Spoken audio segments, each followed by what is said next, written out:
Students, आज का हमारा टॉपिक है computer and its primary components. सबसे पहले हम कंप्यूटर की डेफिनेशन को देखेंगे।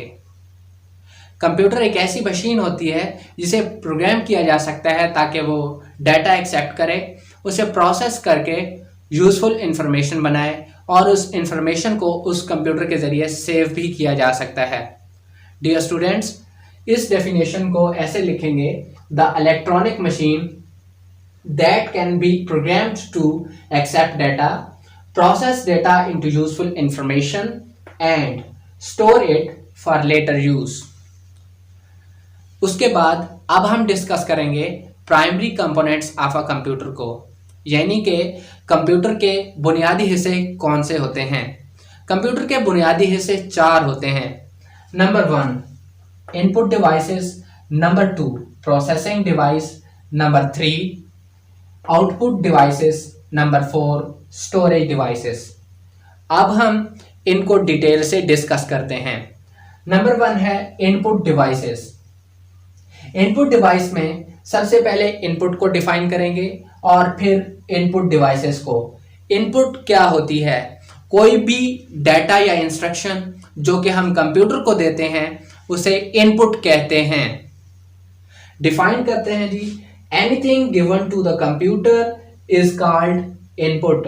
अब वो डिवाइसेस जिनके जरिए इनपुट दी जाती है उन्हें इनपुट डिवाइसेस कहा जाता है। इसकी डेफिनेशन ये है: the devices that are used to input data are called input devices. वो डिवाइसेस जो कि डाटा को इनपुट करने के लिए इस्तेमाल होती हैं उन्हें इनपुट डिवाइसेस कहा जाता है। इसकी एग्जांपल ये है: monitor, keyboard, mouse, microphone, scanner वगैरह। नेक्स्ट जो हम डिस्कस करेंगे वो है प्रोसेसिंग डिवाइस। वो डिवाइस जो कि डाटा को प्रोसेस करती है उसे प्रोसेसिंग डिवाइस कहते हैं। The device that is used to process data is called processing device. वो डिवाइस जो कि डाटा को प्रोसेस करती है उसे प्रोसेसिंग डिवाइस कहते हैं। It consists of electronic chip. ये इलेक्ट्रॉनिक चिप से बनी होती है। उसके बाद यहां पर मैंने लिखा है ब्रेन। मतलब यह है कि प्रोसेसिंग डिवाइस को ब्रेन ऑफ कंप्यूटर भी कहा जा सकता है। इसे सीपीयू भी कहते हैं।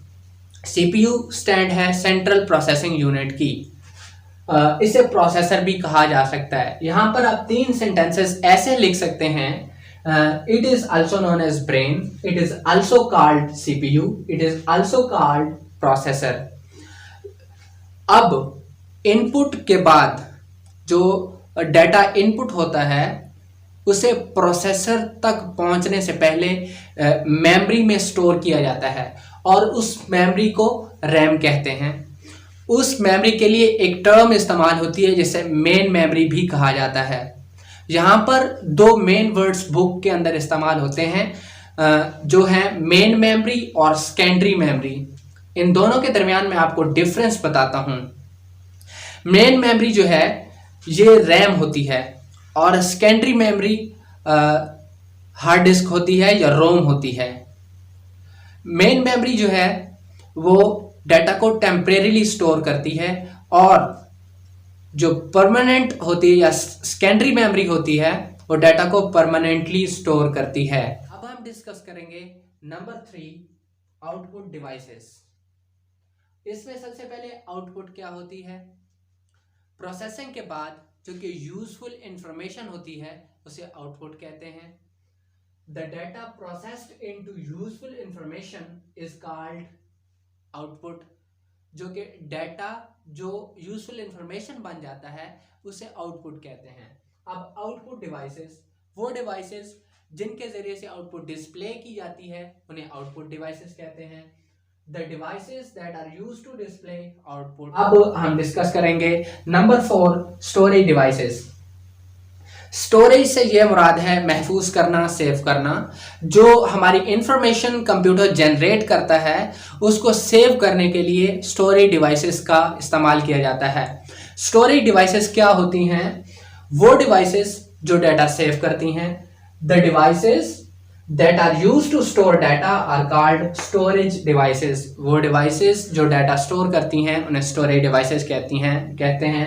For example USB and hard disk. इनकी मिसाल यूएसबी है, हार्ड डिस्क है। आपकी इंफॉर्मेशन में थोड़ा और इजाफा कर दूं कि मेमोरी और स्टोरेज में क्या डिफरेंस होता है।